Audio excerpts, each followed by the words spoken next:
आज हम लोग देखेंगे पृष्ठ रसायन का ऑब्जेक्टिव।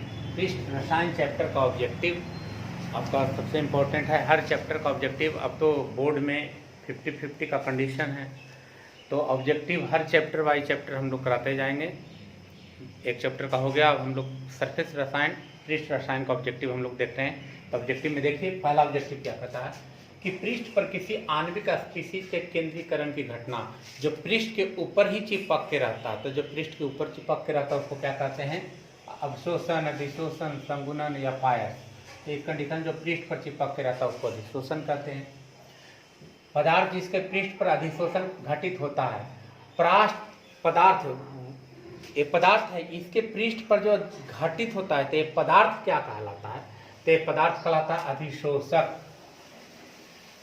अधिशोषण की प्रक्रिया होती है, तो अधिशोषण की प्रक्रिया ऊष्माक्षेपी होती है। अधिशोषण की प्रक्रिया ऊष्माक्षेपी होती है, ऊष्माशोषी होती है। मेन तो दो ही है, हर विकल्प में दो 50-50 का कंडीशन रहता है, उसमें से आप चूज कर ले सकते हैं। तो अधिशोषण की प्रक्रिया क्या होती है? ऊष्माक्षेपी होती है। जैव उत्प्रेरक होते हैं। जैव उत्प्रेरक कौन है? एंजाइम है, अमीनो वसा है, कार्बोहाइड्रेट है या नाइट्रोजन है। तो जैव उत्प्रेरक जो है होते हैं, जो एक प्रकार का एंजाइम होते हैं। फ्रेंडलिक अधिशोषण समतापी वक्र में क्या है? तो फ्रेंडलिक अधिशोषण समतापी वक्र में हम प्रूव किए थे कि ए 0 नहीं हो सकता है, पावर n नहीं हो सकता, 1/n होता है।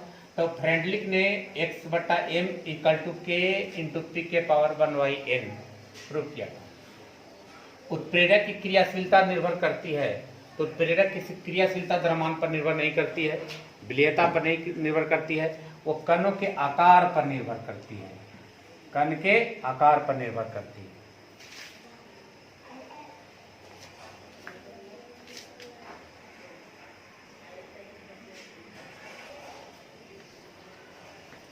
ग्रिग्नार्ड अभिकर्मक के निर्माण में प्रयुक्त होता है। तो ग्रिग्नार्ड अभिकर्मक के निर्माण में कौन सा पदार्थ प्रयुक्त होता है? आयोडीन, आयरन, मैग्नीशियम ऑक्साइड या चारकोल।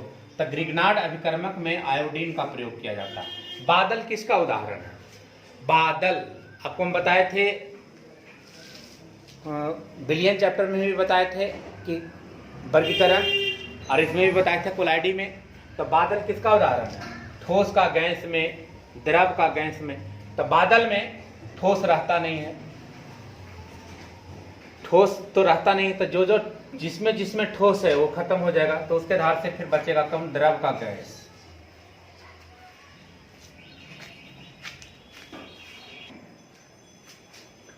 टिंडल प्रभाव नहीं दिखता। तो टिंडल प्रभाव की घटना जब भी होती है तो कोलाइडी विलयन में होती है।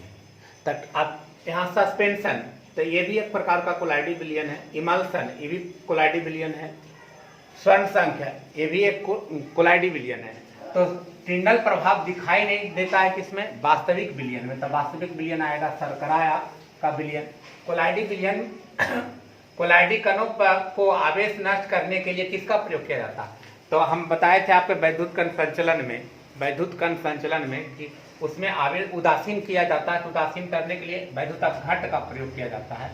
स्वर्ण संख्या सबसे कम किसमें होती है? जिलेटिन में। रासायनिक अधिशोषण में कितने परतें होती हैं? रासायनिक अधिशोषण, जैसे रासायनिक अधिशोषण में हम बताए थे कि एक परत चिपकने के बाद उसके ऊपर से जो दूसरे परत होते हैं, उसके एक ही परत के साथ अंतराण्विक बल से वो जुड़ा हुआ रहता है, उसके ऊपरी परत को नहीं चिपका सकता है। तो रासायनिक अधिशोषण में एक ही परत होती है। log x/m और log p के बीच में ग्राफ के रूप में, बीच ग्राफ का रेखीय ढाल क्या होता है? तो हम आपको फ्रेंडलिक का ग्राफ बताए थे।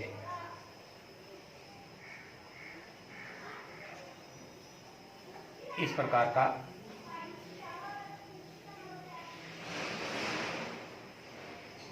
यह आपका स्लोप ढाल है, तो ढाल 1/n। हाइड्रोफोबिक कोलाइड कौन है? स्टार्च है, जिलेटिन है, गोंद है कि सल्फर? हाइड्रोफोबिक कोलाइड सल्फर है। निम्नलिखित में से कौन सा अधिशोषण समतापी को निरूपित करता है? तो अधिशोषण समतापी को निरूपित करने वाला कौन है? इस प्रकार का अधिशोषण संतापी वक्र आपका हम ग्राफ बताए थे। अधिशोषण संतापी ग्राफ में आपको दिखाया गया था इस प्रकार का कि ये आपका ढाल थोड़ा होगा और उसके बाद फिर पुनः सीधा के रूप में चला जाएगा। कौन सा ग्राफ अधिशोषण संतापी को निरूपित करता है? एक्स वाई एम और टी के बीच में ग्राफ दिखाया गया है, इसके बीच में ए ग्राफ आपका अधिशोषण संतापी वक्र का ग्राफ है।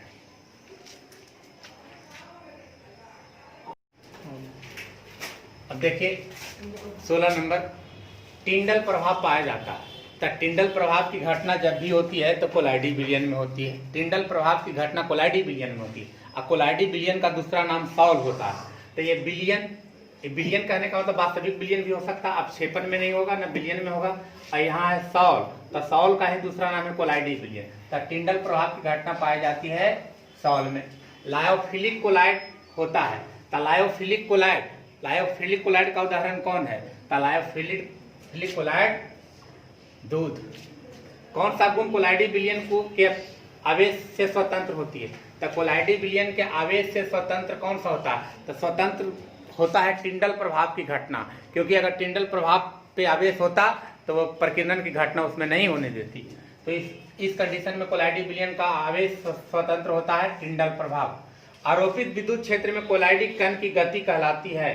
तब विद्युतीय क्षेत्र में गति कहलाती है वैद्युत कण संचलन।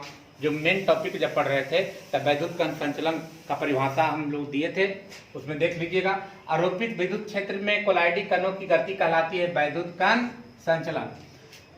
आर्सेनिक सल्फाइड के कोलाइडी घोल का स्कंदन का मतलब जमाना में किसका प्रभाव अधिकतम होता है? तो पोटेशियम क्लोराइड का प्रभाव अधिकतम होता है। जितना अधिक सक्रिय श्रेणी में जितना एक्टिव तत्व होगा उसका स्कंदन सबसे ज्यादा होगा।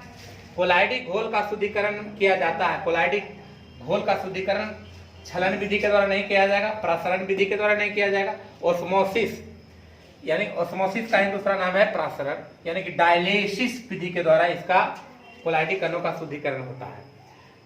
जो रक्त को शुद्धिकरण करने में हम लोग के शरीर में अगर रक्त को शुद्धिकरण होती है तो रक्तों का शुद्धिकरण के लिए एक डायलाइजर मशीन लगाया जाता है।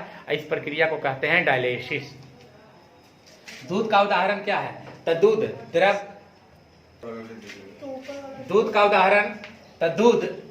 का उदाहरण है एक पायस। जब दो द्रव आपस में मिल करके विलयन बनाता है तो उसे हम लोग पायस कहते हैं। तो दूध का उदाहरण है पायस।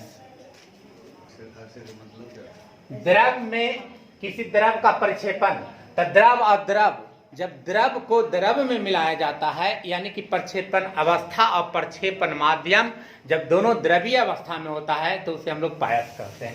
तो द्रव में द्रव का प्रक्षेपण पायस कहलाता है। पायस भी एक प्रकार का कोलाइड है, याद रखिएगा।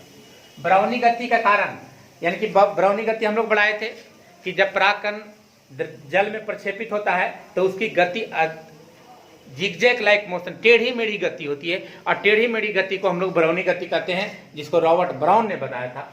तब ब्राउनी गति के कारण क्या है? तब प्रक्षेपण माध्यम के अणुओं को कोलाइड कणों का संघात कहलाता है ब्राउनी गति। धनात्मक सॉल के स्कंद के लिए सर्वाधिक प्रभावी कौन है? तब पोटेशियम फेरोसाइनाइड एक प्रकार का अर्धपरागमय झिल्ली है। पोटेशियम फेरोसाइनाइड किसी आयन का स्कंदन का प्रभाव निर्भर करता है। तो आयन के स्कंदन का प्रभाव उसके आवेश और संयोजकता दोनों पर निर्भर करती है।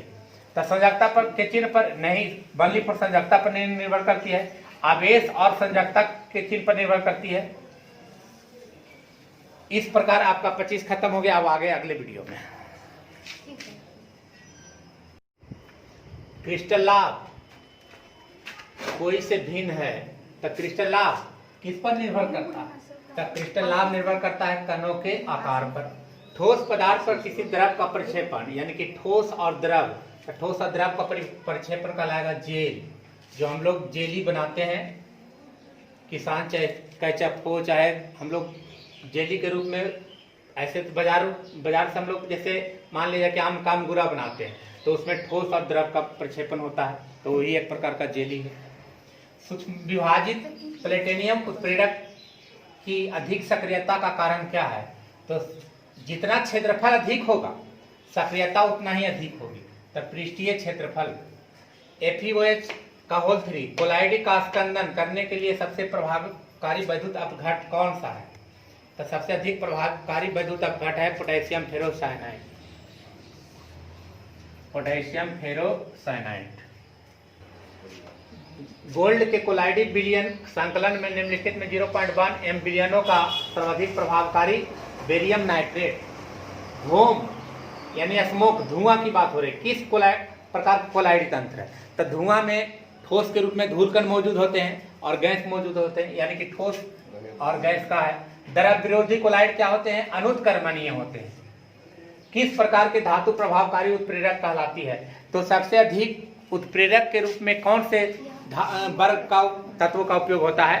तो यानी कि हम लोग जब पीटी पढ़ेंगे तो पीटी में बताया गया है, पीटी में क्लासिफिकेशन में आएगा कि पीटी को 4 भागों में बांटा, S block, P block, D block और एफ ब्लॉक।